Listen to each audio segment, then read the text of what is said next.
কেজিতে 8 থেকে 10 টাকা বাড়ছে। এখন দেখা গেলো যারা ব্যবসায়ী তারা সুযোগ পেলেই বাড়ায়।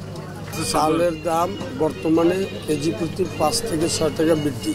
এখন বর্তমানে মিনিকেট হয়েছে যে 80 টাকা, আর মোটা চাউল হচ্ছে যে 60-এর উপরে 62-65 এভাবে বিক্রি।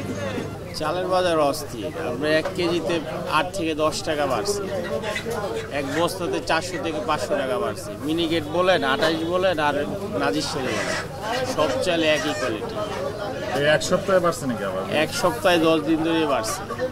এর আগে ছিল, এর আগে আপনার 3400 টাকা মিনিকেট আমরা কিনে আনতাম, বিক্রি করতাম 3500 টাকা। 68 টাকা কিনলে 70 টাকা বিক্রি করতাম, আর এখন কিনতে হয় আপনাদের 76 থেকে 77 টাকা, বিক্রি করতে হয় 80 টাকা।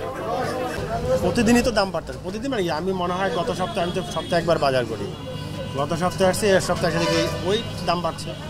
হয়তো বা সবজি মোটামুটি শীতের সবজিগুলি এখনও পর্যন্ত ঠিক আছে, কিন্তু অন্য জিনিসের পত্র সব কিছু, যে মুরগি কিনলাম ওটারও দাম বাড়তি।